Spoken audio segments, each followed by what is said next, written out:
तो जिसकी जिह्वा पे नाम है, कानों में सत्संग है, वो परम पद का अधिकारी हो ही जाता है। बस सत्संग में प्राप्त ज्ञान का प्रयोग किया जाए। जीवन भर लड़ाई केवल अपने मन से है और किसी से नहीं है। मन को जिसने अपना चेला बना लिया वही जगत गुरु, मन को जिसने अपना मित्र बना लिया वही बलवान। मित्र कैसा मन? जो भगवत सन्मुख, भगवत अनुकूल मन है वो मित्र है, और जो भगवत प्रतिकूल, भगवत विमुख है वो शत्रु है, वो नाश कर देगा शत्रु की तरह। हमें किसी और से दोस्ती या लड़ाई नहीं करनी, हमें अपने मन से लड़ाई और अपने मन से दोस्ती करनी। असदगामी मन से वैर, तू चल के दिखा मुझे गलत मार्ग में, नहीं जाऊंगा, प्राण दे सकता हूं पर नहीं जाऊंगा, भूल न दे कुमारक पाऊं। और सतमार्ग की तरफ तो इस मन को हम मित्र की तरह दुलार करते हैं। साधक को किसी और से न मित्रता करने की जरूरत है न लड़ाई करने की जरूरत। भरपूर लड़ाई के लिए हमारे पास सामग्री है, मन है, इंद्रियां है, और दोस्ती के लिए भी ये है। अगर ये दोस्त बन गई तो परम पद में पहुंचा देंगे, और अगर शत्रुता कर बैठे और फिर उनके अनुसार चल गए तो नरक पहुंचा देंगे, जेल पहुंचा देंगे, दुर्गति कर देंगे। भाई संसार में तांडव मचाए हुए है काम। देख रहे हैं अपनी सूक्ष्म दृष्टि से श्रीपाद प्रबोधानंद जी महाराज, इस संसार में तांडव मचाए है काम। चाहे कोई भी हो, पशु पक्षी, कोई भी मनुष्य, कोई भी शरीरधारी हो, जो राम का नहीं तो उसके ऊपर शासन काम का ही है, जो श्याम का नहीं तो काम का ही शासन है। देख लो अंदर से, हर चेष्टा कामना से युक्त होगी। जिसके हृदय में काम है वो लोक लज्जा का त्याग करके क्या नहीं कर सकता, अर्थात बड़े से बड़ा पाप कर सकता है। जिसको काम ने परास्त कर दिया है उसके ऊपर गुरु के वचन भी काम नहीं करते, शास्त्र कृपा भी उसके ऊपर से हट जाती है। तत्शक्तम शास्त्र गुरुवादिक मह किमप्यत्र रोधुम न शक्तम। फिर और कौन है जो बचा ले? ये दो ही हैं जो बचा सकते हैं, गुरु वाक्य और शास्त्र। और जो काम से युक्त होकर धर्म लज्जा का त्याग करके मनमानी आचरण करता है उसके ऊपर गुरु वाक्य काम नहीं करते, उसके ऊपर शास्त्र कृपा अपनी हटा लेता है, अर्थात उसको नास्तिकता आ जाएगी, उस शास्त्र की बात ही नहीं मानेगा। बोले अब फिर इसका उद्धार कैसे हो सकता है? अब तो नाश पक्का है। यदि तुम्हें मरने से भय लगता है तो वो मृत्यु भयावह नहीं होती जो भगवान में अर्पित चित्त होकर के होती है। मरने से भी ज्यादा भय है ये काम जो नष्ट कर रहा है, इससे बचने की चेष्टा करो। ये काम सर्वनाश कर रहा है। यदि तुम्हें अपनी निंदा और अपनी दुर्गति और अपने नाना प्रकार के कष्टों से बचना है तो सबसे भयानक शत्रु है ये काम जो विश्व में तांडव करके सबका नाश कर रहा है। इससे बचा लो अपने आप को। शरीर को बलात् हटा लो काम क्रीड़ा से। क्या करूं, मेरे में बल नहीं रह गया तो बरहा पीड़ाद्य भावम तदनुभव हठात प्रोहि वृंदावनेंगम। जहां मोर मुकुटधारी भगवान श्री कृष्ण का एक छत्र शासन है, आ जाओ ब्रज 84 कोष में, यहां की यात्रा करो, यहां परिक्रमा लगाओ, यहां के कुंडों में स्नान करो, और यहां आद्य भाव, मधुर भाव, श्रृंगार भाव की स्थापना है, उसमें रसिक जन डूबे हुए हैं, उन रसिकों का संग करो। तो आद्य भाव, श्रृंगार भाव से काम भाव का नाश हो जाता है। जैसे रास पंचाध्यायी की फलश्रुति में है कि भागवत की रास पंचाध्यायी यदि 12 बजे रात्रि की जाए रोज नियम से तो काम विजयी हो जाएगा। ऐसा अपने लोगों ने बहुत काल तक पीछे।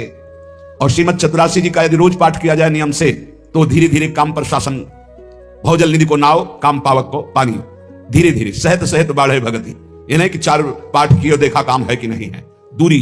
दूरी बनाकर असत दर्शन, असत भाषण, असत चेष्टा से, और यदि चतुरासी जी का पाठ हो, रास पंचाध्यायी का पाठ हो, नाम जपने का अभ्यास हो, तो हम फिर काम पर विजय प्राप्त कर सकते हैं। मोर मुकुटधारी भगवान श्री कृष्ण की इस लीला भूमि का प्रभाव है कि यदि रज सेवन किया जाए, रसिकों का संग किया जाए, भगवत पावन चरित्र सुने जाए तो आंसू बहने लगते हैं।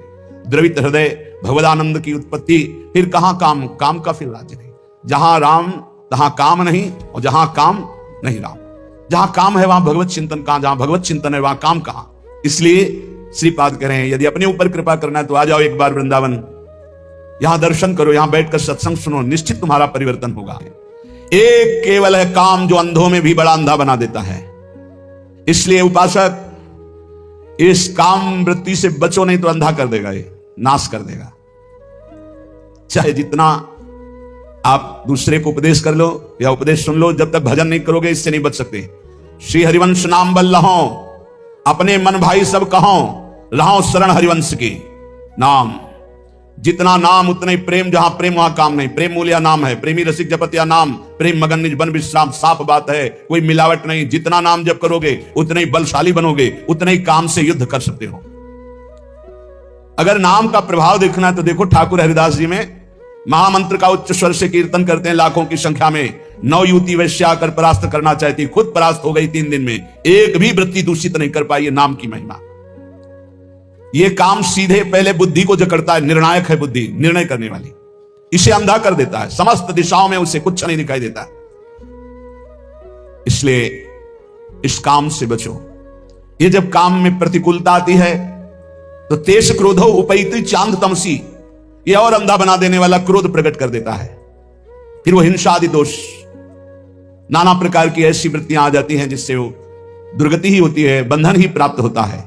हाय लोभाक्षोभयतो मनो निर्वधि, हर समय लोभ, कभी काम, अपूर्ति में क्रोध, पूर्ति में लोभ, ये हमारी चित्त वृत्ति को मथे डाल रहा है। मेरी कैसे दुर्गति रोकी जाए? यदि अब तुमसे कुछ नहीं बन पा रहा है, अब तुमसे कोई साधना नहीं बनेगी, तो अपने शरीर को बलपूर्वक डाल दो इस वृंदावन में, पड़ा रहे, अब इसी में मरूंगा।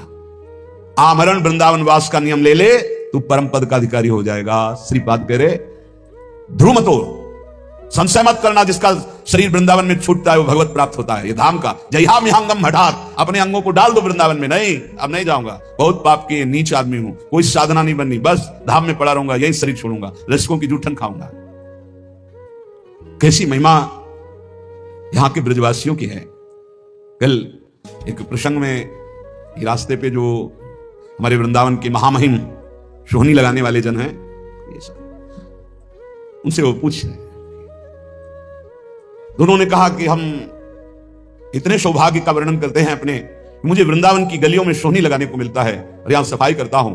आंसू आ गए और उन्होंने कहा कि अगर मुझे किशोरी जी पुनर्जन्म दे तो या तो यही सेवा दें, अगर ये अधिकार ना समझे मुझे तो मुझे कोई वृक्ष बना दे और मेरे नीचे बैठकर कोई महात्मा भजन करेगा, मैं कृतार्थ हो जाऊंगा। वृंदावन की सोहनी लगाने वाले उनकी इसीलिए कहा है हरिराम व्यास जी ने, व्यास रसिकते ही बड़े ब्रजते अनंत न जाए, वृंदावन के स्वपच लो जूठन मांगे।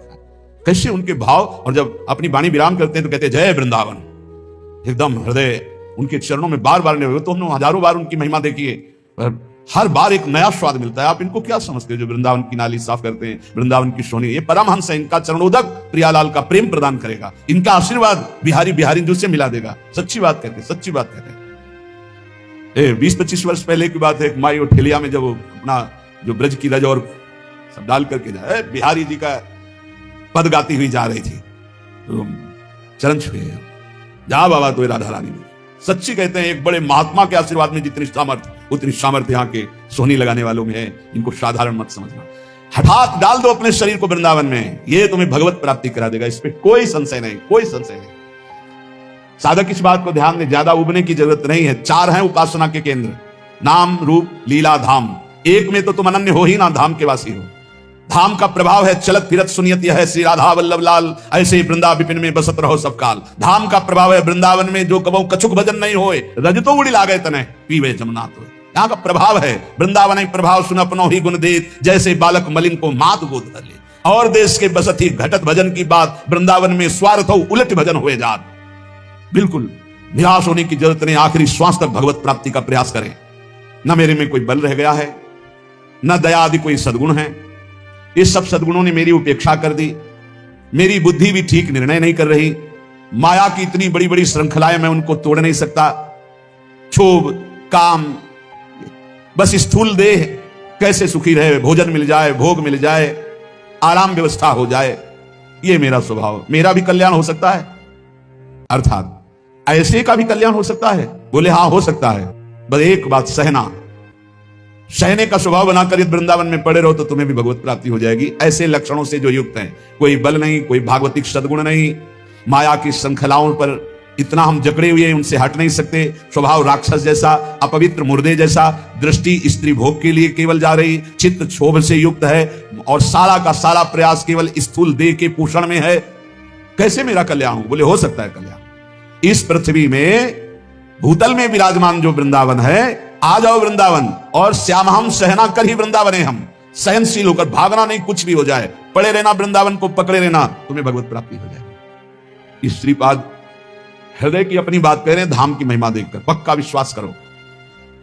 और धन्य भाग हैं जो ऐसे वृंदावन वास कर रहे हैं। हम काम क्रोध लोभ मोह मद मत्सर इनको नहीं परास्त कर पा रहे तो नहीं, कोई बात नहीं, लेकिन हम हरि के हैं, आखिरी श्वास तक हम इनसे लड़ते रहेंगे। योद्धा भी हरि के हैं और हम भी हरि के हैं, हम परास्त होते हुए भी चलेंगे तो हरि की ही तरफ चलेंगे। जिद्दी स्वभाव, शूरवीर स्वभाव, एक कायर प्रमादी स्वभाव नहीं। कहीं भी कायर प्रमादी स्वभाव सफल नहीं होता, ना लोक में ना परलोक में। गायन राधा मुरलीधरयो सुंदरम केली वृंदम, इसका नशा होना चाहिए। कई बार ऐसे आनंद की उत्पत्ति होती, गाते गाते चिल्ला चिल्ला कर रोने का मन होता है। एक बार पूरी चतुरासी जी गा गए ऐसे, फिर मानसिक चतुरासी ने शुरू की। पूरी अक्षर अक्षर जो जो प्यारों से लेके आज वह देखिए तो प्यारी, फिर मन में तसल्ली नहीं हुई, फिर उल्टा शुरू की, आज वह देखिए तो प्यारी रंग भरी, इधर से शुरू की। शारदय माननी मान मंदरी नागरता विलास वृषभानंदिनी मधुर कर, पूरी एकाग्रता, चुके तो पदे में नहीं पहुंच पाओगे। अब देखो मन कहा जाता है, पौने 2 घंटा के लिए फंस गया, मानसिक आराम से चतुरासी करने पर पौने 2 घंटे, अब फंस गया। अगर थोड़ा भी जाएगा तो चुप हो जाएगी, कौन सा पद निकल गया आप नहीं जान पाओगे। हम पद नहीं, हर पंक्ति को देखना है, हर अक्षर को देखना है। ऐसे मना स्थिति को फांसा जाता है प्रभु में, मंत्र में, नाम में, कीर्तन में, पद गायन में। जो केली वृंद का गान करता है उसके हृदय में जो अनुभवानंद प्रकट होता है वो समस्त भोग विलासाओं का चिंतन ही खत्म कर देता है। सच्ची मन चिंतन ही खत्म हो जाता है जगत का। गा करके तो देखिए चतुरासी जी, मनन करके तो देखिए चतुरासी जी। फिर हृदय में क्या होता है, बोले भोगों का चिंतन खत्म होके हा प्रिय श्यामाजू, हा श्याम सुंदर, ये निकलने लगता है। तो आपको लगे कि मेरे उद्धार में संशय है तो पड़े रहना वृंदावन में, आमरण वृंदावन का आश्रय लेना। धाम के प्रभाव से निश्चित परम मंगल भगवत प्राप्ति होती है। ये हमारा विश्वास, हमारे महापुरुषों के वचन, उन पर विश्वास करो। जैसे काशीनाथ भगवान शंकर सबको तारक मंत्र देकर काशी में मोक्ष प्रदान करते हैं, ऐसे वो हरि का नाम है। और हरि भी जिनका नाम जप करते हैं वो राधा, वो नाम इस श्रीधाम वृंदावन में सहचर्या अंतिम समय जीव के कान में प्रदान करती है, जिससे वो भगवत प्राप्त हो जाता है। मृत्यु ये नहीं देखती है कि ये बालक है कि जवान है कि बूढ़ा है, उदार है कि कंजूस है, मूर्ख है कि ज्ञानी है, सबके शरीर का नाश करती है। मृत्यु सुंदर से सुंदर, असुंदर से असुंदर, सबका नाश करती है। इसलिए पुण्य पुरुष वही है, हरिदास वही है, नाम जापक वही है, कीर्तनकार वही है जो मृत्यु आने के पहले ही शरीर को छोड़ दे, शरीर का राग छोड़ दिया, देह रहित विदेह स्थिति। इतना नाम जप करो कि मृत्यु आने के पहले ही शरीर राग खत्म हो चुका है। संदेह मत करना हमारी बात में, मृत्यु लोक में जन्म लिए हो तो मरोगे। यहां जो पैदा हुआ वो मरेगा, चाहे कोई भी हो। इसलिए मरने के पहले स्थिति प्राप्त कर लो, नाम जप के द्वारा वो प्राप्त होगी। भगवान हलवा पूड़ी नाना प्रकार के पदार्थों के भूखे नहीं हैं, उनको केवल भाव चाहिए। भाव से ही वो भोग पाते हैं, भाव पर ही वो रीझते हैं, भाव से ही वो प्रकट हो जाते हैं। इसलिए भाव प्रकट होता है भजन से, जितना भजन करोगे उतने भाव। ये तुम्हारा जीवन एक रत्नों के समूह का संदूक है, खोल लो रतन। वो रतन है हर श्वास में नाम जप करना। ईश्वर अर्पण जीवन, नाम जप, तो एक से एक दिव्य ज्ञान के रतन, भक्ति के रतन स्थितियां आ जाएंगी। और यदि इन श्वास रूपी रत्नों को भोगों में नष्ट किया तो जिस आनंद के लिए मानव देह मिलेगा उससे वंचित रह जाओगे। मेरी बात मान लो, केवल ये मानव देह ही भगवत आनंद प्राप्ति के लिए, इसलिए कमर कस लो, ईश्वर के लिए कमर कसो, संसार से निराश हो जाओ, संतों का संग करके भावुक बनो और जगदीश्वर को तुम संभालो। सुमिरन तो जगदीश्वर तुम्हें संभाल लेंगे। भावुक भक्त को भगवान अपनी गोद में रखते हैं। वासना के कारण ही तुम्हें बार बार जन्म मरण मिला है। उपासना से नष्ट कर दो अपनी वासना को। विषय चिंतन करते हुए मरोगे तो घोर दुर्गति होगी, हरि चिंतन करते हुए मरोगे तो सदगति हो जाएगी। ईश्वर पर विश्वास रखो, हरि की कथा सुनो, धन्य हो जाओगे। हरि की कथा सुनने से प्रीति और नित्य नई नई भगवत चरणारविंद की तरफ बढ़ने की वृत्ति मिलती है, भगवान की प्राप्ति हो जाती है। जिस जगह पर रोज हरि कथा होती है वो महातीर्थ हो जाता है। इसलिए जहां कहीं भी हरि कथा हो रही हो, ऐसा सुनने को मिले तो दौड़कर आलस्य, निद्रा, स्वार्थ का त्याग करके हरि कथा में जाकर सबसे अपने को नीच समझ करके बैठो। सबसे अपने को नीच समझ करके जहां भगवत चर्चा सुनने को मिले दौड़ो, जहां जहां पीर की बात सुने खोजत गैनन। जिस परमेश्वर ने तुम्हें यहां भेजा है, अखिल ब्रह्मांडों का वो स्वामी है। यदि मानव दे लेकर उसको प्राप्त नहीं किया तो तुम जानना अपना जीवन व्यर्थ चला गया। इसलिए मेरी बात मान लो, शाश्वत अशाश्वत का भेद जान जाओगे यदि नाम जप करोगे। ये जितनी भी कलाएं और विद्याएं प्रकट की जाती, सबका उद्देश्य केवल उदर भरण के लिए सीमित हो जाता है। इसलिए मैं उस ज्ञान को ज्ञान नहीं मानता जो केवल रुपया कमाने के लिए है। अगर ईश्वर को नहीं पहचाना, ईश्वर की प्राप्ति नहीं की, जीवन मुक्त नहीं हुए तो ऐसा पेट भरने का धंधा है। समर्थ गुरु स्वामी रामदास जी, यह निरर्थक उदर भरण की विद्या ज्ञान विज्ञान है, पेट भरने का, देह संरक्षण का, भोग विलासिता का। पेट भरने की विद्या को सद्विद्या नहीं कहते, पेट भरने की विद्या को ज्ञान नहीं कहते। यदि तुम हाथ में मोक्ष चाहते हो तो हरिजू का नाम है ना, श्री हरि श्री हरि श्री हरि। अनीति, बहुत ध्यान से सुनो, रोंगटे खड़े हो जाएंगे ये बात सुन के। यदि तुम अनीति करोगे, अन्याय करोगे, पापाचरण करोगे, व्यभिचार करोगे और हरि नाम जप करोगे तो मैं कहता हूं नरक में गिरोगे, नरक का कीड़ा बनोगे। तुकाराम। गलती हो गई, संभाल कर चल रहे हैं, फिसल गए, नाम जप कर रहे हो, निकल जाओगे। लेकिन नाम हरि हरि पाप का नाश हो जाएगा। मनमानी पापाचरण कर रहे हैं, अनीति कर रहे हैं, अधर्म कर रहे हैं, पापाचरण कर रहे हैं, मनमानी भोग भोग रहे हैं और बोले हरि हरि हरि, तो कह रहे हैं मैं कह रहा हूं, तुकाराम जी कह रहे हैं नरक गिरोगे, नरक में कीड़े बनोगे, नरक के कीड़े बनोगे। इसलिए होश में, मुंह काला कर दिया जाएगा, अंधेरा फैल जाएगा तुम्हारे हृदय में, मिटिया मेट हो जाओगे यदि हरि नाम लेकर पापाचरण का व्यापार बढ़ाया। ये भगवान की प्राप्ति के लिए है, इसके बल से पाप करना थोड़ी है। बहुत बहुत सावधानी की बात है। स्वांग बनाने से भगवान मिलते हैं क्या? अरे निर्मल चित्त की पुकार से भगवान मिलते हैं। स्वांग बनाकर केवल पेट भरने का धंधा, अंत में केवल आह मिलेगी तुझे। तू क्या कहता है तुझे अंत में केवल आह मिलेगी? अरे अंधे, तुझे अंत में केवल आह मिलेगी, हरि नहीं मिलेंगे। स्वांग बनाता है, नाटक करता है, केवल उदर पोषण के लिए नाम का प्रयोग करता है। पाप न हो, पाप बढ़ाता जा रहा है क्योंकि हरि नाम है ना। तू क्या कहता है नाम ही तप है, नाम ही दान है, नाम ही बड़ा अनुष्ठान है, नाम ही महातीर्थ है, नाम ही व्रत है, नाम ही सत्य है, नाम ही सुकृत है, नाम ही धर्म है, नाम ही कर्म है, नाम ही नित्य नियम है, नाम ही महायोग है, नाम ही यज्ञ है, नाम ही ध्यान है, नाम ही ज्ञान है, नाम ही श्रवण है, नाम ही मनन है, नाम ही निधिध्यासन, नाम कुलाचार, नाम विचार, नाम ही निर्धार, नाम के अतिरिक्त कोई नहीं। इसलिए मैं सबसे बड़ा धनी, मेरे पास नाम रूपी धन है। मेरी दृष्टि पांडुरंगा के मुख पे रहती है, इसीलिए सारे सुख मेरे पीछे लौटते रहते हैं। तुकाराम जी पकड़ो महापुरुषों की बारी। ये पंडरीनाथ हर समय मुझे सुख में नहलाते, भिगोते रहते।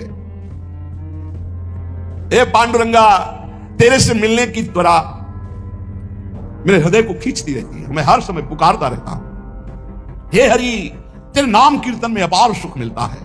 सदैव भगवान के धाम गए मां भागत। श्री तुकाराम जी के लिए सबके देखते देखते विमान आया और सबको प्रणाम करके जय जयकार करते हुए विमान पर चढ़ के सदैव भगवत धाम गए। ये नाम कीर्तन का प्रभाव। हे हरि, तेरे कीर्तन में अपार सुख है। जहां चार भक्त मिल गए, नाम कीर्तन हो रहा, तो वहां हरि रुक नहीं सकते, वहां आते तो त्रिवेणी हो जाती, भक्त, नाम और हरि। ये जहां त्रिवेणी होती है वहां किस सुख की कमी होती है? भक्त का संग, नाम कीर्तन, तो वहां भगवान उपस्थित रहते हैं। अमृत का बीज क्या है? नाम। अमृत तत्व का सार क्या है? नाम। गुह का गुह क्या है? नाम। पकड़ लो ये सब महापुरुषों की बाणी। ये नाम मुझे सदा सदा के लिए निर्मल अपार सुख प्रदान कर रहा है। ये नाम मुझे हरि की लीला की समाधि में डुबो देता है। देखो, अपने मुख से अपनी स्थिति का वर्णन करके हम लोगों के लिए दे रहे हैं। ये नाम पहले तो बताया, अमृत का बीज क्या है? नाम। अमृत तत्व का सार क्या है? नाम। गुह का गुह क्या है? नाम। ये मुझे सदा सुख में डुबोए रहता है, ये निर्मल महासुख प्रदान कर रहा है। ये नाम मुझे समाधि में डुबो देता है, हरि लीला चरित्र में डुबो देता है। नाम के बल से लोभ, मोह, माया, आशा, तृष्णा, काम, इन सबको रफू चक्कर होते देखा है। तुकाराम जी करे अपने हृदय से रफू चक्कर होते भागते देखा है। पांडुरंगा ने इनकी ऐसी पिटाई की, काम, क्रोध, लोभ, मोह, आशा, तृष्णा, माया सब मेरे हृदय से भाग गए नाम के प्रभाव से और अपने रंग में रंग डाला। हम विट्ठल के लाड़िले हैं, इनके हमारे विट्ठल लाड़िले, हम विट्ठल के लाड़िले हैं। हम ठसक में रहते हैं, हमसे काल भी भयभीत होकर कांपता है। हमसे तुकाराम जी कह रहे, सत्य मानना, मैं नारायण की शपथ खा करके कहता हूं, जहां भी बैठता हूं वहीं खेलता है पांडुरंगा। चाहे मैं भोजन कर रहा हूं, चाहे बैठा हूं, चाहे खेल रहा हूं, कभी मेरा संग नहीं छोड़ता। पर हर समय में राम कृष्ण हरि जय जय, राम कृष्ण हरि जय जय, राम कृष्ण हरि, यही माला गूंज करके हृदय से चलाता रहता हूं। श्वासों की माला ये हमारी चलती है। मेरा आसन, मेरा शयन, मेरा भोजन, मेरा गमन सब विट्ठल के संग होता है। अगर नाम चल रहा है, सुमिरन चल रहा है, तो आपका भी ऐसा ही जीवन है। तुका जी कहता है कि ये गोविंद अखिल विश्व में भरा हुआ है, मुझे को अनुभव हो रहा, मेरा गोविंद भरा हुआ है। मैं विट्ठल की शपथ खा के कहता हूं कि मेरा एक शब्द भी मिथ्या नहीं है। सब साधनों में सबसे सुगम, महामहिम, समस्त वैभव को, चाहे पारमार्थिक हो चाहे लौकिक हो, हस्तगत करना हो तो नाम कीर्तन और नाम जप करो। ये शपथ खा के क्यों कहा? क्योंकि हम लोग बड़े अविश्वासी हैं। ऐसे हरिवंश महाप्रभु कह रहे, मेरी सो भैया कृष्ण गुण संचो, मेरी शपथ है तुम्हें कृष्ण के गुणों का गायन करो, कृष्ण का सुमिरन करो, मेरी सो सब कुछ बन जाएगा। ई परलोक सकल सुख पावत, मेरी सो भैया कृष्ण गुण संचो। सेवक जी करे, गोविंद दुहाई भाई जो न सेवो श्यामा हरि, तुम्हें गोविंद की कसम है जो श्यामा श्याम की सेवा न करो, भजन न करो। मैं विठ्ठल की शपथ खा के कहता हूं, गजब की बात है। अपने इष्ट की शपथ मतलब हद है। अब अगर इन महापुरुषों के वचनों पर विश्वास हो जाए तो हस्तगत है, इस लोक परलोक का जो सुख चाहो प्राप्त हो जाएगा। तुम केवल नाम जप करो, नाम कीर्तन करो। मैं विठ्ठल की शपथ खा के कहता हूं, लोक परलोक की जो चीज चाहोगे तुम्हें प्राप्त हो जाएगा, जो चाहोगे। इंद्रियों की अभिलाषा मिटाना, मन को शांत कर देना, ब्रह्मानंद में डुबो देना, ये सब पवित्र कार्य नाम के द्वारा होता है। तुका कहता है, वही भोजन स्वादिष्ट है जिसमें विठ्ठल का उच्छिष्ट है, वही चर्चा स्वादिष्ट है जिसमें विठ्ठल की चर्चा है। विठ्ठल के बिना साफ रूखा। क्या माता से बच्चे को यह कहना पड़ता है कि मुझे संभालो? यह माता की जिम्मेवारी है कि वो बच्चे को संभाले। वो संभालती है, अपनी छाती से लगाए रहती है। ऐसे में क्या विठ्ठल से कहूं मुझे संभालो? वो मेरी मां है, संभालेगा। करो सदा तिल के रखवारी, जिम बालक राखे मातारी। मैं क्यों सोच विचार करूं? मैं क्यों अपने सिर पर भार लूं? मेरी मां विठ्ठल है ना, वो देखेगा। अरे बिना मांगे बिना विचारे मां अपने बच्चे को खिलाती है, पिलाती है, संभालती है। बच्चा तो खेल खेलने में आ सकता है, ऐसे ही बस मुझे इस ठसक में पड़े रहना है।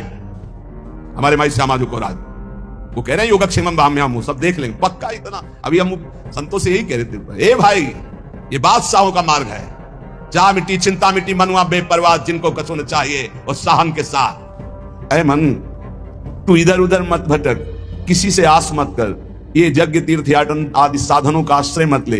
एकमात्र राधा राधा राधा, इससे अपार सुख की प्राप्ति हो जाएगी, दुख की जड़ नहीं रह जाएगी। सदा आगाध शोभा सिंधु प्यारी जू का वरदहस्त आपके ऊपर रहेगा। प्यारी जू कौन है? परब्रह्म परमात्मा, जिनका जस गाते हैं और जिनकी पग पधारने पर आगे आगे सोहनी लगाते हैं, पुष्प दल बिछाते हैं, वो है श्री राधा। ऐसी श्री राधा का निरंतर नाम रटन करो, आराधना करो। बहुत जल्दी हमारी करुणामयी अलवेली सरकार है, बहुत जल्दी प्रसन्न हो जाती हैं। ये प्रसन्न हो गई तो परमात्मा अधीन हो गया, श्री कृष्ण अधीन हो गए।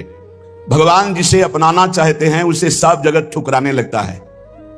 पकड़ो, ये जो रोना धोना शुरू कर देते हो कि अब तो हमसे कोई बात नहीं करता, अब तो ऐसा, ये भगवान की विशुद्ध कृपा है जो ये मोह जाल अज्ञान अविद्या ये तुमसे दूर हो रही है, असलियत समझ में आ रही है। विश्वास कीजिए इस बात पर, भगवान की कृपा की अवहेलना मत कीजिए। यदि तुम्हें कोई तिरस्कार कर रहा है, तुमसे कोई बात नहीं कर रहा है, तुम्हारे सामने भारी समस्याएं आ रही, तो कृपा है हमारे श्री हरि की। अब ऐसा विधान होने वाला है जिससे जन्म जन्म की बिगड़ी बनने वाली है। मान लो बात, भगवान जिससे अपना प्रेम देना चाहते हैं उसको सब जगत से ठोकर लगवा देते हैं। ऐसा ही है, ऐसा ही है।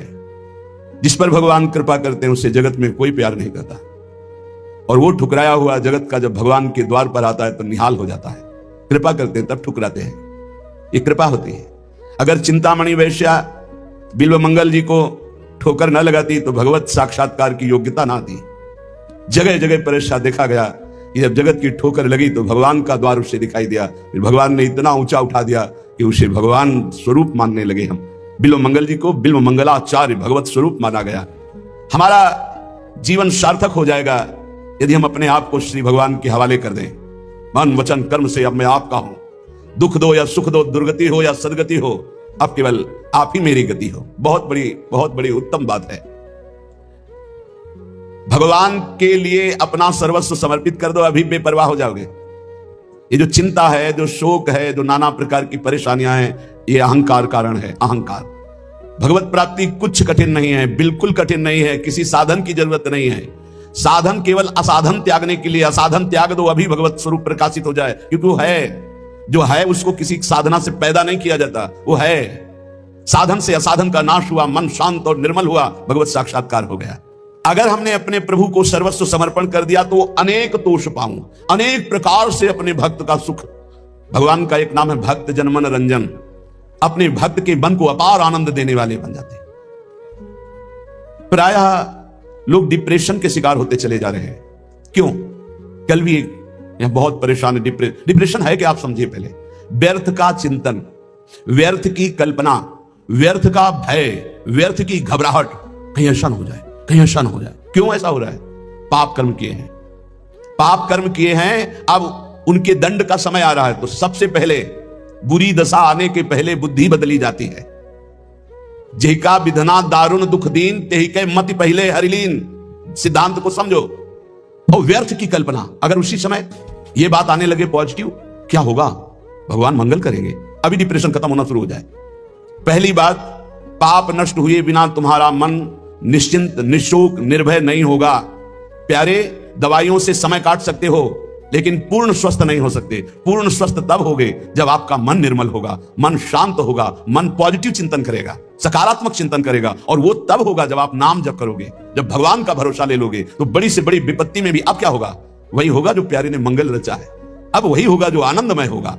भगवान का दास के ये शोभा धारण किए हुए, जिसने अनंत ब्रह्मांडों का सृजन पलक झपकते कर दिया, हम उसके दास हैं।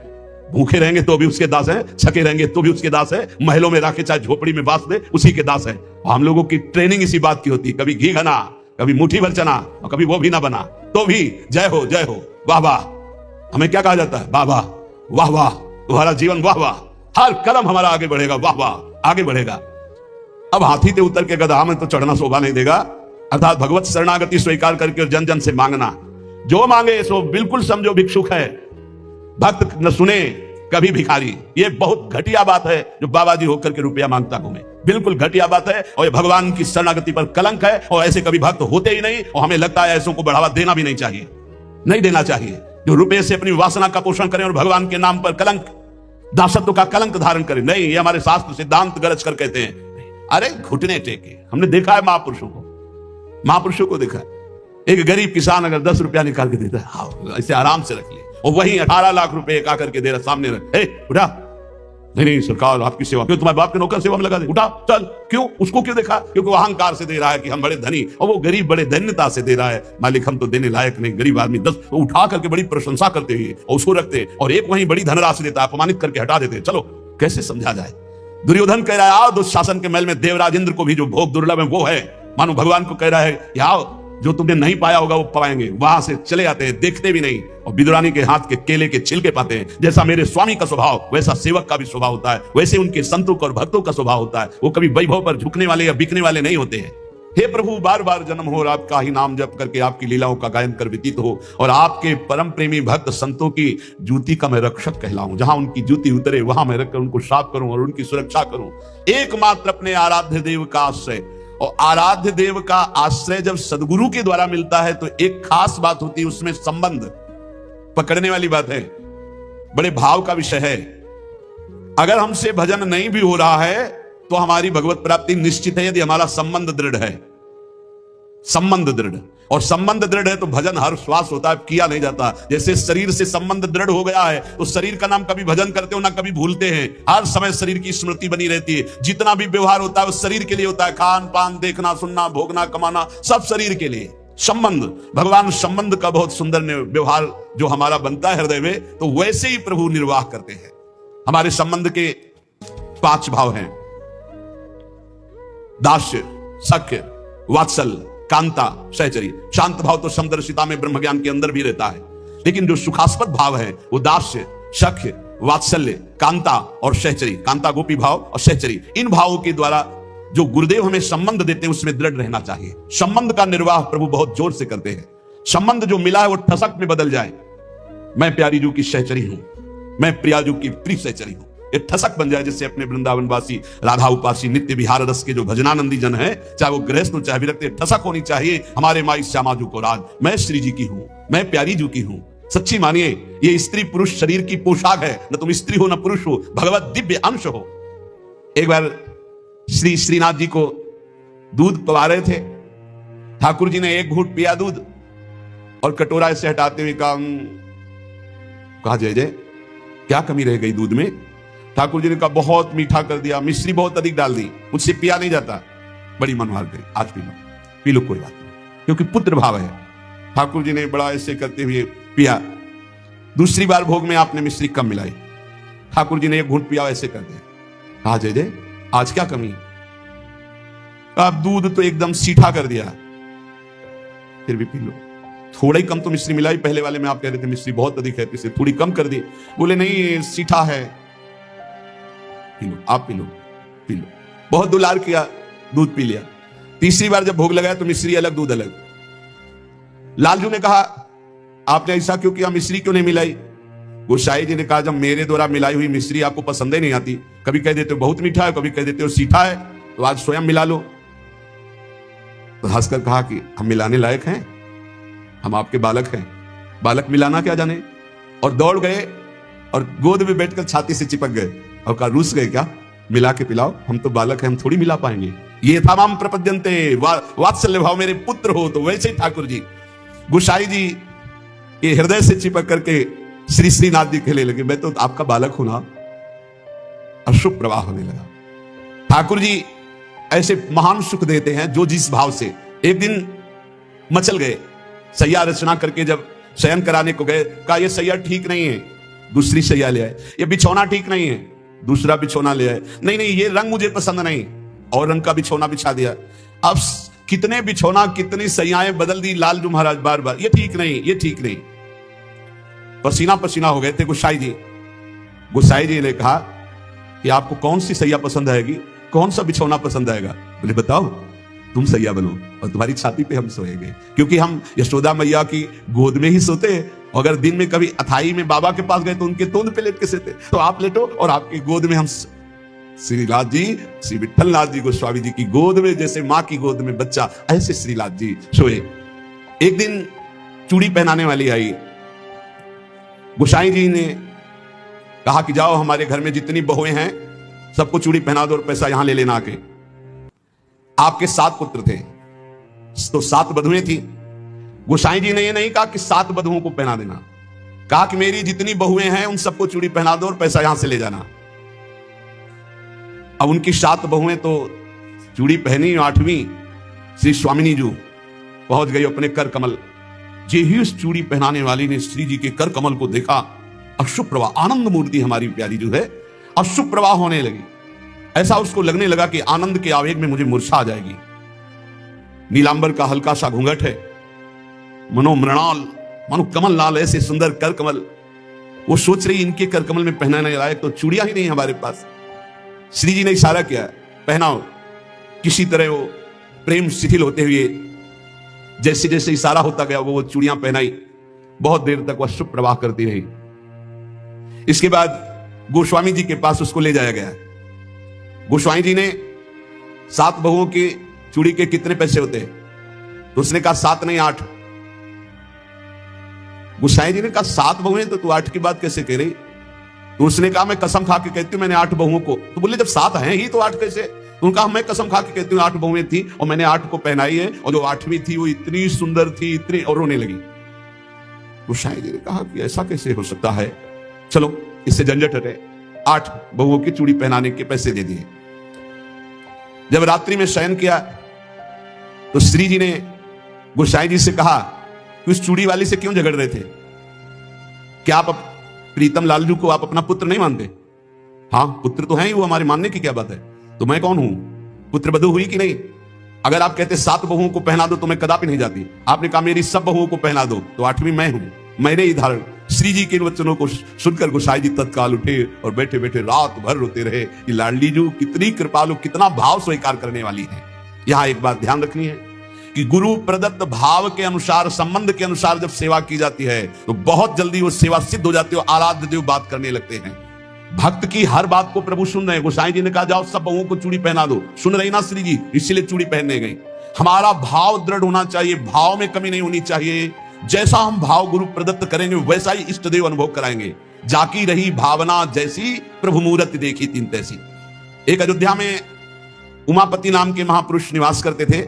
ये बहुत शास्त्रों के ज्ञाता और भजनानंदी महापुरुष थे। तो इनको अपने में भाव आता था कि मैं गुरु हूं राम लक्ष्मण भरत शत्रुघ्न का, ये मेरे पुत्र और शिष्य के समान है।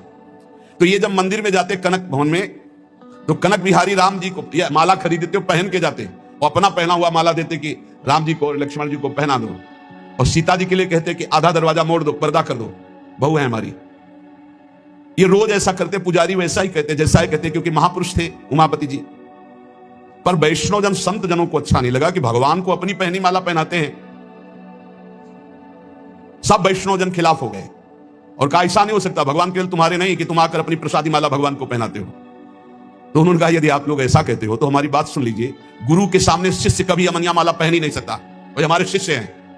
बोले हम तुम्हारी इन बातों को नहीं मानते भावुकता की, लेकिन कल से आप ठाकुर जी को अपनी प्रसादी माला नहीं पहनाएंगे। वो अमनिया माला लेके आए 10 और कहा लो पहनाओ। तो जो राम जी के गले में डालते टूट के गिर जाती, लक्ष्मण जी के गले में डालते टूट के गिर जाती। 10 माला पहना दी, वो सब टूट के गिर गए। सब संत और वैष्णव खड़े देखे, बोले देखा ये भला अमनिया पहन सकते हैं जब मैं इनका गुरु हूं। वशिष्ठ भाव से वो रहते। फिर उन्होंने माला मंगवाई और सामने माला पहनी और जे ही दी कि लो पहनाओ, वो माला टूटी नहीं, वो माला धारण हो गई।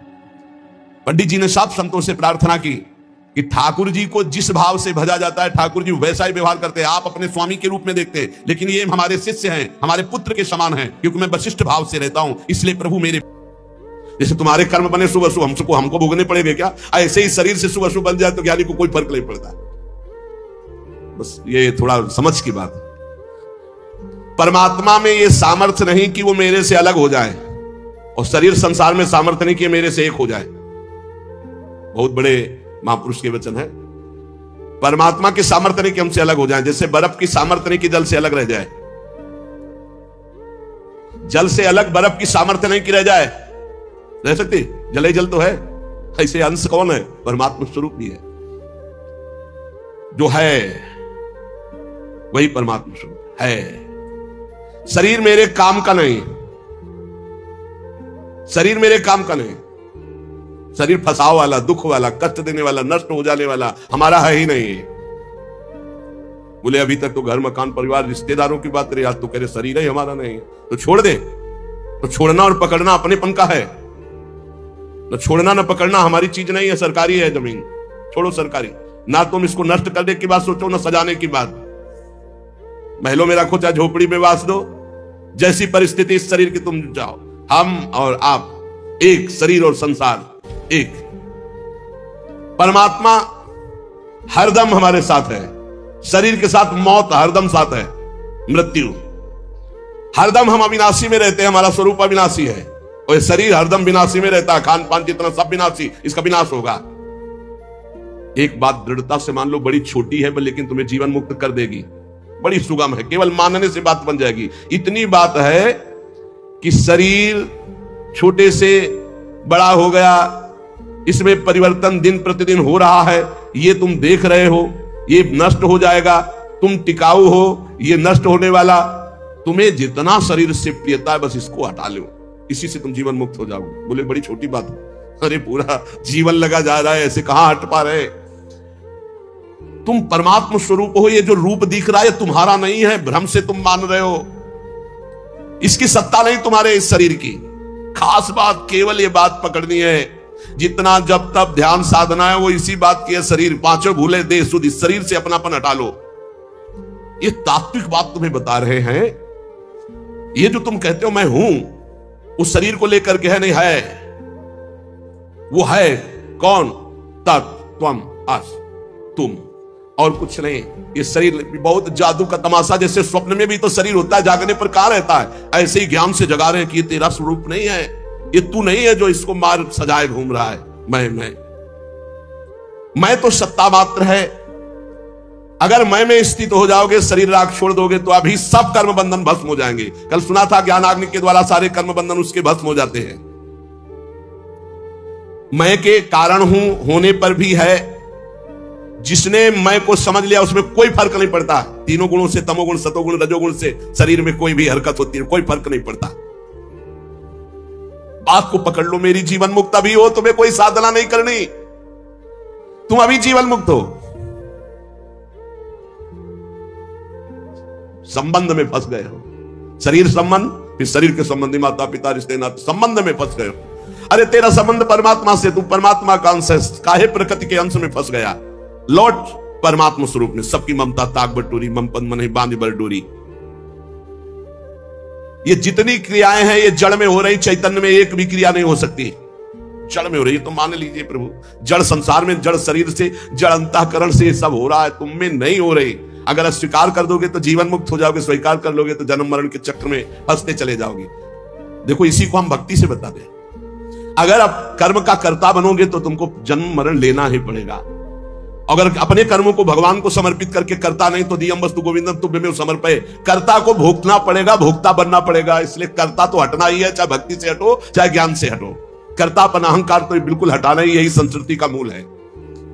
मात्र क्रियाएं जड़ में हो रही, आप में नहीं। चेतन फंस गया जड़ की क्रियाओं का कर्ता बन के, चेतन फंस गया जड़ के विकार को स्वीकार करके। अस्वीकार कर दे बच जाएगा, मेरे में नहीं है। बड़ी शांति तत्काल मिलेगी बिना किसी औषधि के, बिना किसी जप तप के। मेरे में काम नहीं, मेरे में नहीं। अंतःकरण में स्फुरित हो रहा, शरीर की हरकत नहीं, अभी शांति मिल जाए, अभी। ये बहुत जादू है, जादू मान लो केवल। लेकिन आप भोक्ता बन करके फिर कहोगे मेरे में काम नहीं है, तो ये रटते हुए भी तुमसे वही क्रिया बन जाएगी, भोक्ता भाव। वास्तव में काम क्रोध विकार जड़ में है, तेरे में चैतन्य में नहीं। चेतन अमल निर्मल स्वरूप तुम्हारा है, किसी साधना से निर्मल नहीं होना है, ही तुम्हारा स्वरूप निर्मल, कभी मल युक्त हो ही नहीं सकता। अंतःकरण में मल विक्षेप आवरण, तेरे में नहीं। चैतन्य निर्मल है भैया, तू चैतन्य घन है। ये विकार जड़ अंतःकरण में, मान लो ये बहुत अमृत वाली बात है, पर जब नहीं समझ में आती तो घुमा के समझाया जाता है। घुमा के ऐसे समझाया जाता है, देखो तुम्हें जो काम क्रोध है ना, तुम प्रभु के आश्रित हो जाओ, नाम जप करो, और जब काम क्रोध आवे तो पुकारो, हे नाथ मुझे बचा लो। ये भक्ति से घुमा के बता रहे। वास्तविक बात, तुम में कभी काम क्रोध ना थे, ना है, ना रहेंगे, क्योंकि तुम परमात्मा के चैतन्य घन हो, अंश हो, भगवत स्वरूप हो। तुम में विकार कैसे हो सकता है? चेतन अमल सहज सुख राशि, तू निर्विकार है। पर विकार स्थिति में तू अपने को साक्षी नहीं देख करके अपने में विकार मानता है, इसीलिए तुझे भोगना पड़ता। अहंकार बड़ा सूक्ष्म है। बिल्कुल अहंकार रहित हो जाने पर हम कहें पूरी सृष्टि के विनाश का अगर लीला बन जाए तो एक पाप नहीं लगेगा। पूरी सृष्टि को पुण्य है तो एक पुण्य नहीं बने। पाप पुण्य दोनों से कर्ता भाव से ही भोक्ता भाव आता है।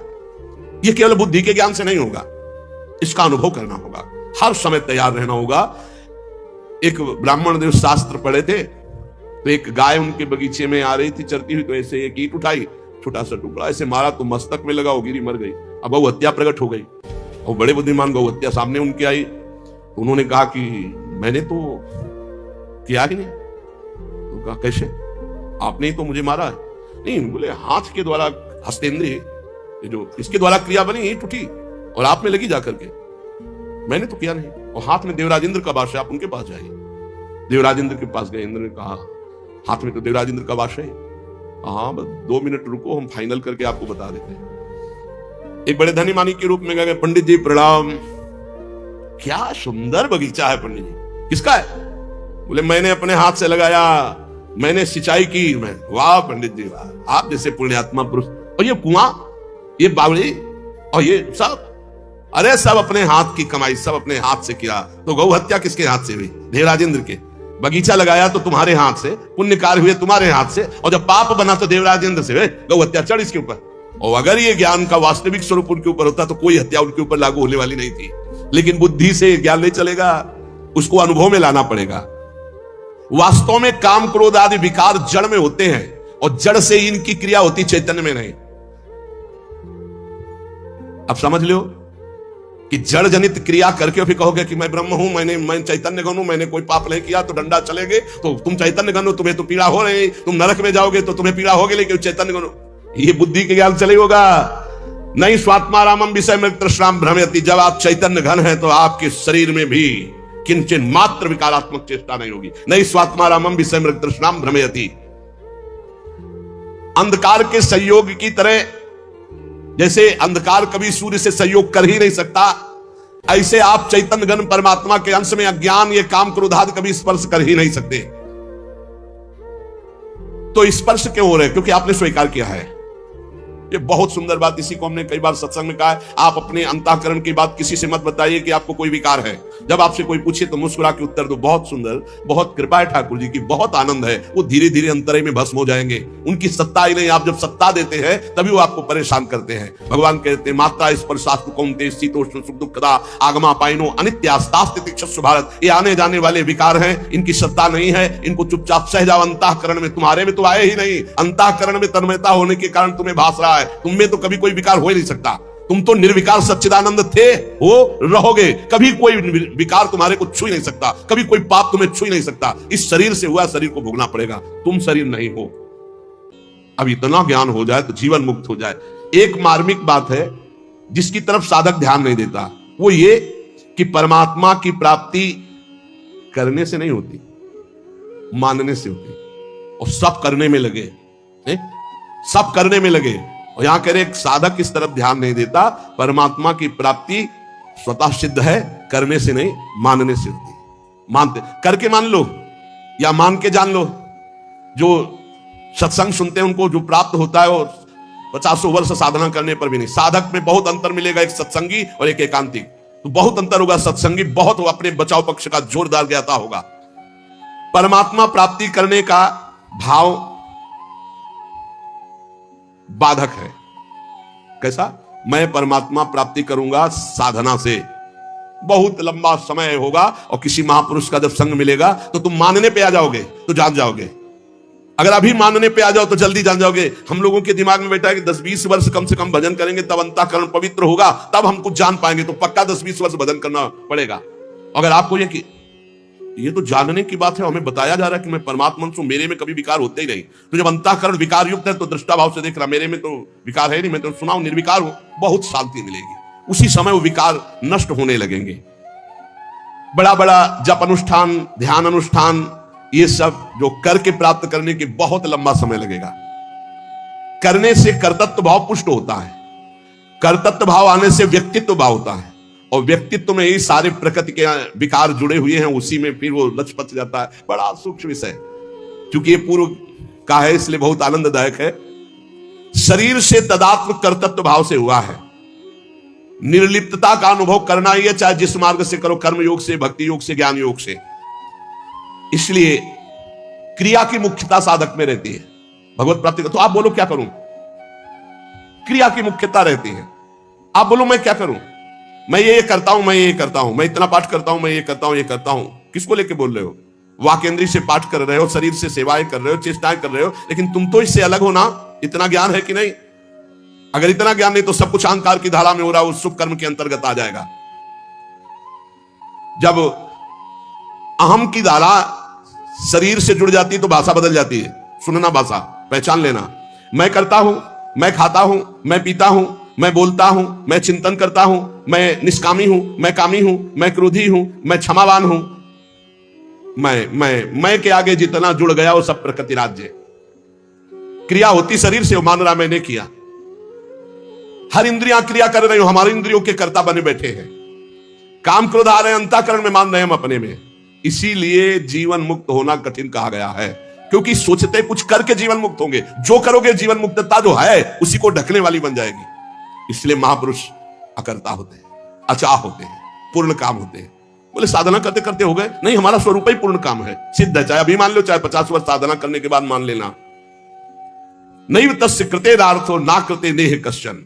वास्तव में स्वयं में कभी कोई क्रिया होती नहीं, और शरीर बिना क्रिया के रह नहीं सकता। जब स्वयं निर्लेप रहता है तो शरीर से पवित्र आचरण होते, पाप आचरण नहीं। चुप हो जाओ। क्या कह रहे? सबसे बड़ी साधना है चुप हो जाओ, अलग देखो अपने आप को, शरीर से, इंद्रियों से, अंतःकरण से।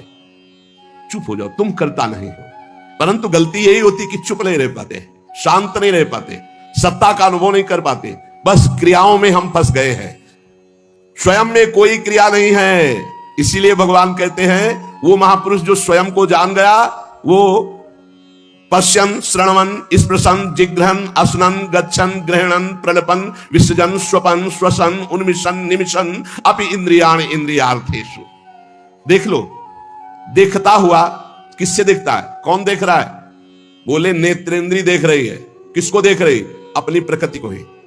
प्रकृति के बने हुए नेत्र प्रकृति को देख रहे हैं। आप इसके दृष्टा हैं। किसके? नेत्रेंद्री के।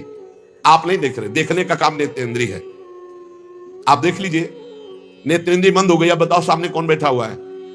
आप नहीं देख रहे, नेत्रेंद्री दिख रही। तो देखता हुआ भी मैं नहीं देख रहा हूं, देखता हुआ भी मैं नहीं देख रहा हूं, क्योंकि मैं नहीं देख रहा हूं, नेत्रेंद्री देख रही है। सुनना काम किसका है? श्रवणेंद्री का।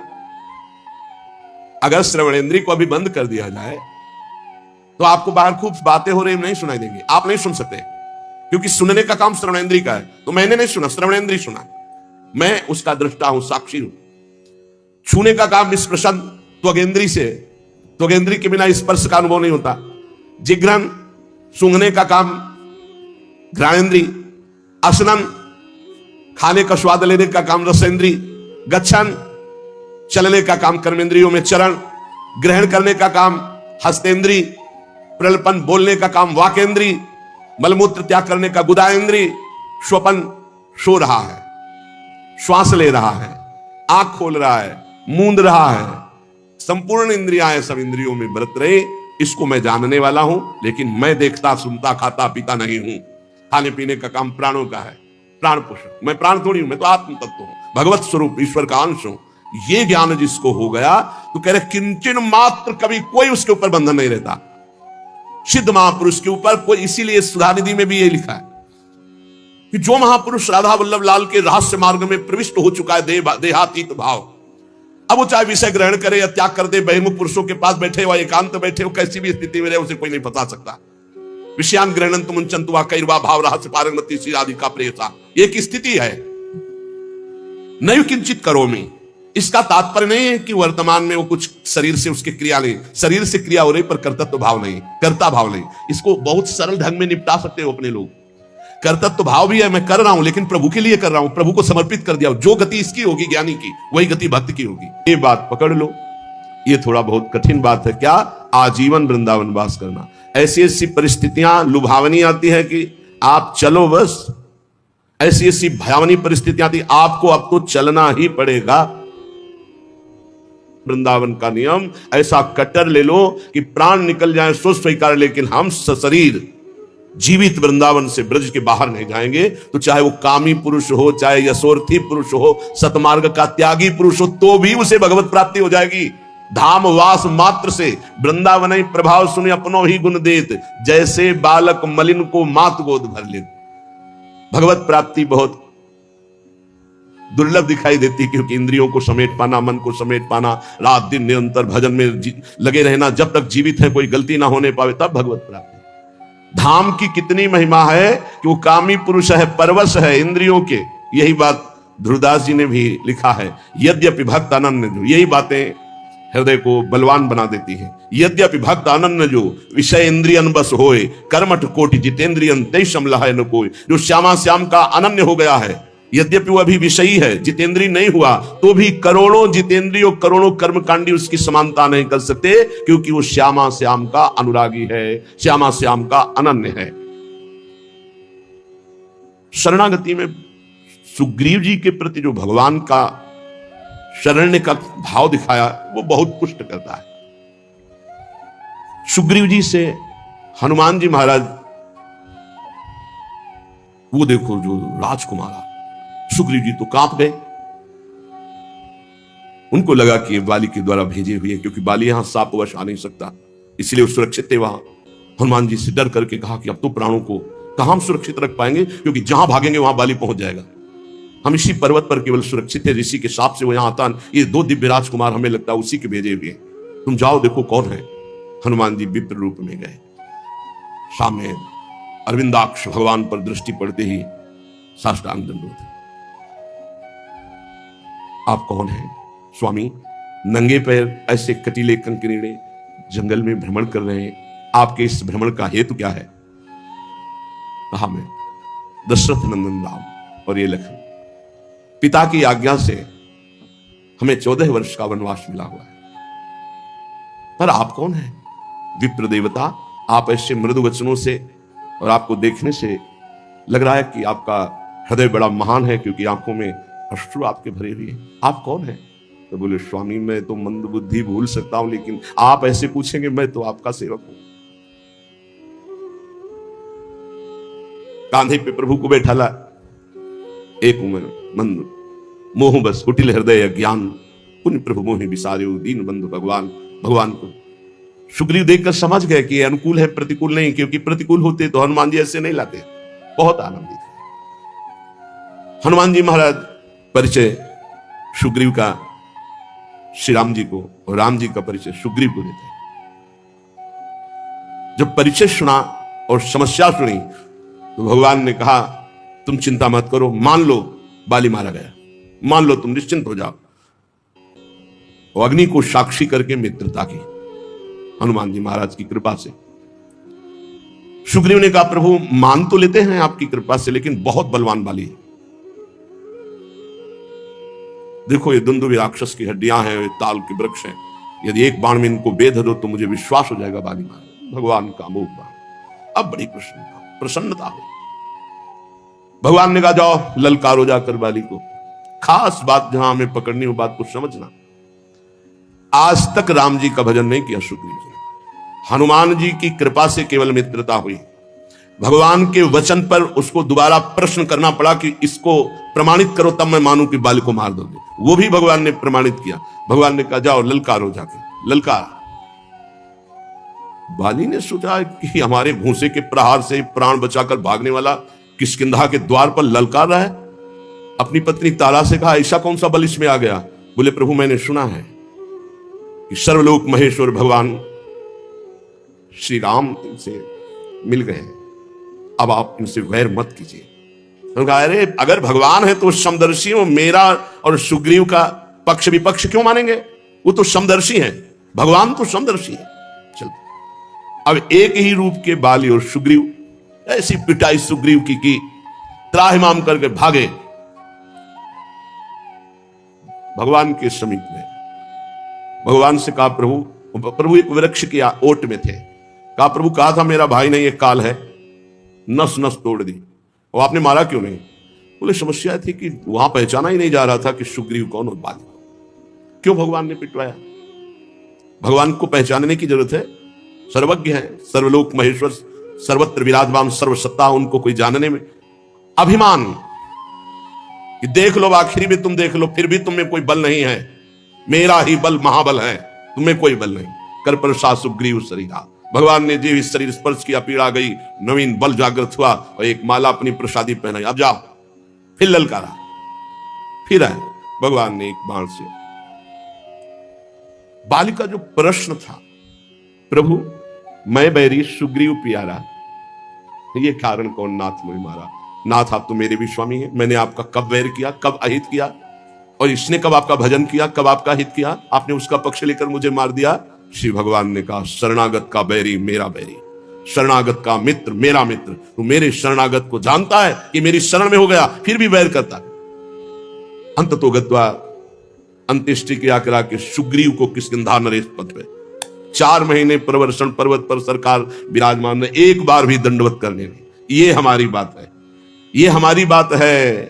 फिर भगवान लक्ष्मण जी को भेजा और सावधान करके फिर भगवान से जुड़ जाना। हमसे हो सकती भूल, हमसे कमी हो सकती है, हम अजितेंद्री हो सकते हैं, हम कामी हो सकते हैं, हमसे अपराध बन सकता है, लेकिन रहत न प्रभु चित चूक किए कि करत सुरत सैबार ही। इसको मैंने स्वीकार किया है, ये मेरी शरण में है। वो केवल अपने स्वार्थ की वह शरण, तो भी भगवान उसे अपना शरणागत मानते। ऐसा स्वभाव उमा राम स्वभाव जय जाना, ताई भजन तज भावना।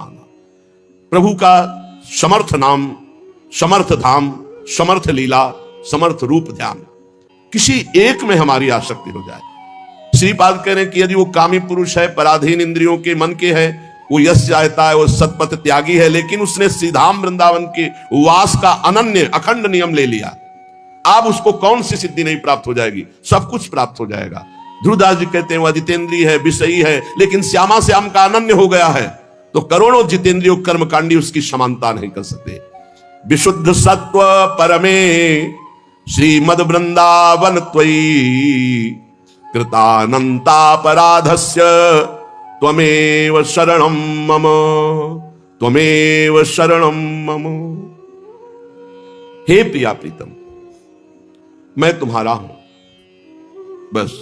तवास्मीति, तवास्मीति वदंतम, मैं आपका हूं, श्यामा श्याम। मैं कैसा हूं ये आप जानते हैं। मैं कोई अपनी पात्रता, गुण, तपस्या, साधना के कारण दावा पेश नहीं कर रहा कि आप हमारे हो, नहीं। तवास्मीति, मैं आपका हूं। आपके तो हजारों लाखों करोड़ों अरबों भक्त हैं, पर नाथ मेरे लिए आप ही हो, मेरे आप ही साधन हो और आप ही साध्य हो। तवास्मीति वदंतमपि मामृषा। और खास बात, ये भी मैं झूठ बोल रहा हूं, क्योंकि तवास्मीति मैंने बहुतों से बोला है, मैं आपका हूं, मैं आपका हूं, मैं आपका हूं, बहुत से बोल चुका हूं, यह भी सत्य नहीं है। बहुत सुंदर बात।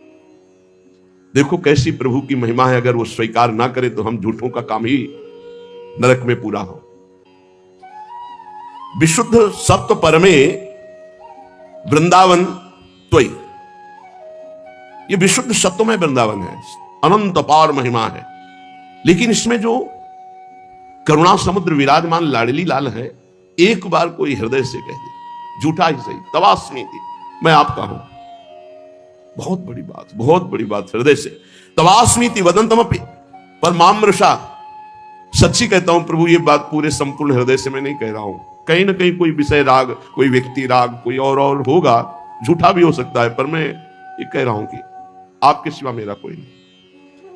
तो महापतित मप्यात्म कारुण्याद आत्मसात, ओहो, महाकरुणा में श्री प्रिया प्रीतम उसे आत्मसात कर लेते हैं, अपने में मिला लेते हैं, अपना रूप दे देते हैं। किशोरी मातमानम, अपना रूप सहचरी वपु। श्री लाल प्रिया की इच्छा ही सहचरी है, लाल प्रिया का मन ही सहचरी है, लाल प्रिया की संधनी शक्ति ही सहचरी है। ऐसे एक बार जो हृदय से बोल दे मैं आपका हूं, तो ये कभी छोड़ते नहीं हैं। और महापतित हो, नीच हो, तो कह रहे हैं करुणया दात्मसात, करुणा करके उसे अपना स्वरूप प्रदान कर देते हैं। ऐसा हमारे प्यारी जू का स्वभाव, ऐसा महामहिम करुणा में वृंदावन। अब हमको चूकना नहीं चाहिए, बहुत बढ़िया अवसर मिल गया है। शरीर के ढांचे का कुछ पता नहीं है कि ये कब कैसे गिर कर नष्ट हो जाए, कब कौन सा रूप ले ले मृत्यु और हमारे शरीर को नष्ट कर दे। हम बड़ी कामना से बड़े सुंदर सुंदर मनोरथ करते हैं, मकान बनाते हैं, रुपया पैसा जमा करते, खूब खाएंगे, मौज से रहेंगे, और पता नहीं उसमें प्रवेश हो कि ना हो, पता नहीं उसमें कितने दिन रह पाए, क्योंकि इस ढांचे का कोई भरोसा नहीं है, ये कभी भी गिर सकता है। प्रतिक्षण मृत्यु कहीं और दूर नहीं, आपके सिर पर सवार है। ये दिमाग में बैठा लिए, मृत्यु को कहीं दूर से सवारी से नहीं आना, वो आपके सिर पर सवार है। सर्वतो भावेन तैयार रहो मृत्यु के लिए, सर्वतो भावेन तैयार रहो मृत्यु के लिए। तैयारी क्या है? नाम जप, हर समय नाम जप। आप तैयार हैं। जो पहले से तैयार न थे, पछता पछता कर चले गए, हम तुम सबको जाना है, जाने की तैयारी कर लो। रहे न रावण समभिमानी, हिरण्याकश्यप संवरदानी, हम तुम सबको जाना है, जाने की तैयारी कर लो। जो पहले से तैयार न थे, पछता पछता कर चले गए। प्रतिक्षण मृत्यु सर पर सवार है, सर्वतो भावेन मृत्यु के लिए तैयार हो जाओ। मृत्यु जीवन का अंत करेगी ही तुम्हारे, जीव का नहीं, जीव का नहीं, जीवन का।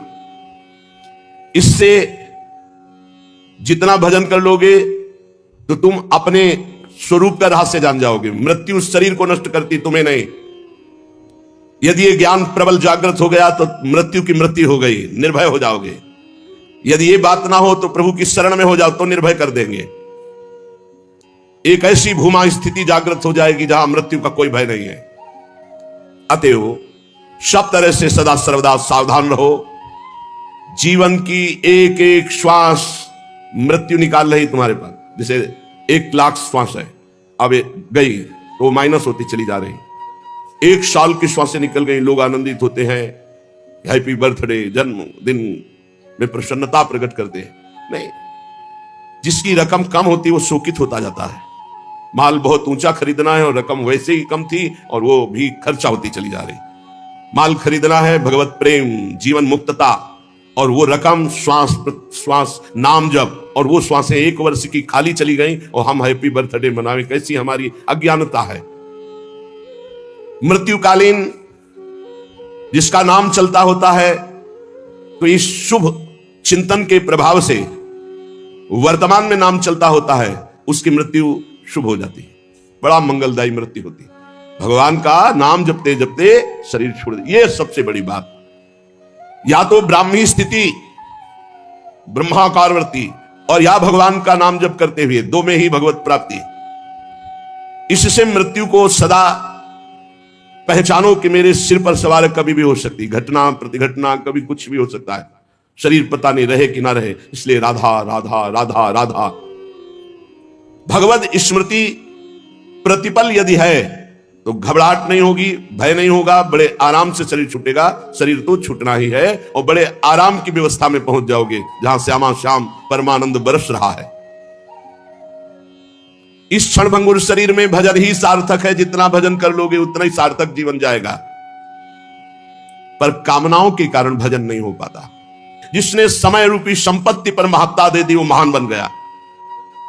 ये कामनाएं हमारे समय को भगवान से विमुख करके नष्ट कर रही है। अरे भाई, कल्प दो कल्प वाला शरीर तो है नहीं, 100 वर्ष। और आजकल का जो खान पान और रहनी है, आजकल के जो आचरण है, वो अकाले मृत्यु में पहुंचा देते हैं। 70-80 तक तो पहुंचना मुश्किल हो रहा है। अब इतने रोग चल गए हैं, नौजवान हैं, high blood pressure, low blood pressure, 500 sugar, ये वो, मतलब मृत्यु बिल्कुल पूरी व्यवस्था की है। ये कामनाएं हमको भगवान से विमुख किए हुए हैं। ये कामनाएं हैं तो बड़ी तुच्छ, पर हमको बड़ी महान समझ में आ रही हैं, बड़ी उत्तम समझ में आ रही हैं। अगर उत्तम और महान न समझ में आती तो कामना छोड़कर भजन कर दे। कर्तव्य का पालन करो, कामना की जरूरत नहीं। कर्तव्य पालन करते हुए फल में समान भाव रखो। सुख दुख समय कृत्वा लाभा लाभो जया जयो, जय हो या पराजय, लाभ हो या हानि, सुख हो या दुख, अपने कर्तव्य कर्मण्येवाधिकारस्ते मां फलेषु कदाचन। फल में ही कामना, फल में ही दुर्गति, फल में ही बंध जाना, फल में ही भजन विमुख हो जाना है। भक्ति की कमी, कामना की वृद्धि, यही हमें भजन से विमुख किए हुए है। हम प्रभु को छोड़ करके अगर हमारी कामना भी हो तो किसी और की तरफ ना हो। जग जाची को न जाची जो जिय जाची जान की जान ही रे। आहा, जग जाची को न जाची जो जिय जाची जान की जान ही रे। जेहि जाचत जाचकता जरि जाई, जो जारति जोर जहां नहीं रे। गोस्वामी तुलसीदास जी ने कह रहे हैं, ये पद केवल सुनने गाने का नहीं, इसे जीवन में उतारने का। अगर तुम्हें कुछ चाहिए तो जग जाची को ना, किसी से मत मांगो। इस संसार में किसी से, ये बात पकड़ लो, बात पकड़ लो। जग जाची को ना, मेरी बात मान लो। कोई तुम्हारी बात पूरी नहीं कर सकता किसी से संसार में, कभी किसी से मत मांगना। जाची जो, अगर मांगना ही है तो हृदय से जाची जान की जान ही रे। भगवान श्री हरि से मांगो, क्या होगा? जेहि जाचत जाचकता जरि जाई, मांगना मिट जाएगा। जेहि जाचत जाचकता जरि जाई, जो जारत जोर जहां नहीं रे। मांगो तो केवल प्रभु से मांगो, जिससे मंगतापन मिट जाएगा। वो ऐसे दाता है, दे देंगे ना, जन्म जन्म की मांग पूरी हो जाएगी। जिसके जानने के बाद कुछ जानना बाकी नहीं रहता, जिसके पाने के बाद कुछ पाना बाकी नहीं रहता। इसलिए किसी से मत मांगो, किसी से मत कामना करो, केवल प्रभु से करो, इंतजार करो। उनकी बाट जो हो किसी और की तरफ मत देख लेना। जो सकाम भाव रखते हैं, मांगते हैं, तो केवल प्रभु से मांगो, अन्य से नहीं। ये तुम नियम ले लो कि हमारा आराध्य देव ही हमारी पूर्ति करेगा, हम दूसरे से कभी नहीं। श्यामा श्याम ही बहुत महान है, हम कैसे तुम्हें क्या क्या बतावें तुम्हें। उनकी कृपा, केवल उनकी कृपा, केवल उनकी कृपा का आश्रय।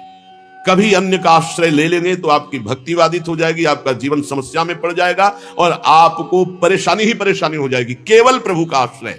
सकामता है, माना भी आप निष्काम नहीं हुए तो प्रभु पर निर्भर हो जाओ, वही पूर्ण करेंगे। वो कामना भी पूर्ण कर देंगे और आपका कल्याण भी कर देंगे। ऐसा स्वभाव है हमारे स्वामी का। पत्नी के लिए आराधना भगवान श्री हरि की कर रहे हैं, तो पत्नी भी मिली तो आदि सम्राट महाराज मनु की पुत्री महान देवी देवहूति जी। और भगवान अपनी तरफ से बोले कि मैं पुत्र बन करके आऊंगा, और कपिल भगवान के रूप में आके सांख्य शास्त्र का उपदेश करके करदम जी को परम पद में आरूढ़ किया। अगर भगवान से मांगा जाए तो विषय भी दे देते और साथ में अपने आप को भी दे देते कि अब तुम हमसे मांगे हो तो अब ऐसी तुम्हारे अंदर ज्ञान वृत्ति जागृत करेंगे कि अब तुम्हारा मांगना मिट जाए। जाचकता जरि जाए। जो आज तक कोई सफल हुआ है मानो, वो केवल भागवतिक शक्ति से, दिव्य शक्ति से सफल हुआ है। किसी को अगर सफलता, लौकिक पारलौकिक वास्तविक सफलता, सफलता का मतलब रुपया पैसा बढ़ जाना, लोग संपत्ति, यश, मान, कीर्ति नहीं। काम, क्रोध, लोभ, मोह, मद, मत्सर, इन पर विजय प्राप्त करना सफलता है। और तुम लाखों उपाय कर लो, इन पर विजय प्राप्त नहीं कर सकते। इन पर जो सफलता प्राप्त करना है वो केवल भगवान की शक्ति से होता है। भगवान के एक संकल्प मात्र से अनंत ब्रह्मांड प्रकट हो गए। वो भगवान तुम्हारे लिए क्या नहीं कर सकते। तुम अन्य आश्रय, अन्य कामना ना करो, केवल भगवान का आश्रय लेकर भगवान से भगवान की कामना करो, निहाल हो जाओगे।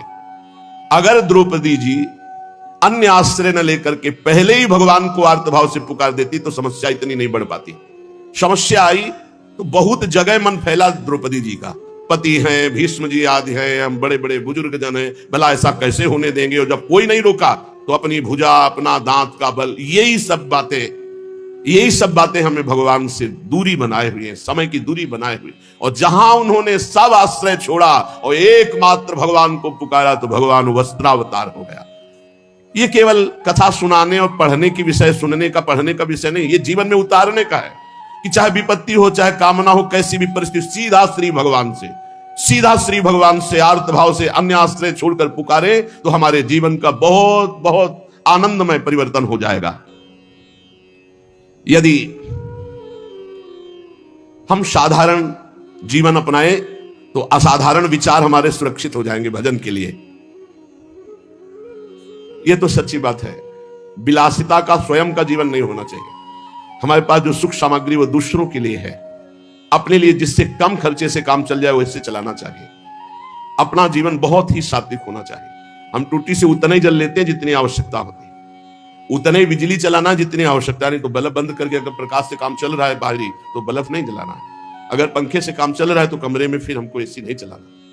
अगर बिना पंखे एसी के घंटा 2 घंटा कट रहा है तो हम वैसे, जितना कम खर्चे का जीवन उतना ही आपका भजन उत्तम बढ़ेगा। आप ये मत सोचो कि तुम मेरी संपत्ति में जितना चाहूं महंगे से महंगा प्रयोग कर सकता हूं। नहीं, सब संपत्ति रघुपति के आई, श्री जी के आए।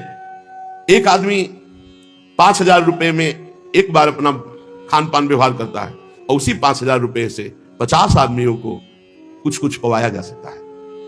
जब हमारा काम जमीन में सोने से चल सकता है तो पलंग की क्या जरूरत है। चलो भाई, पलंग में जब हमारा एक चद्दर बिछा के काम चल सकता है तो डल्लब के गद्दे की जरूरत क्या है। भगवत मार्ग के हम प्रतीक है।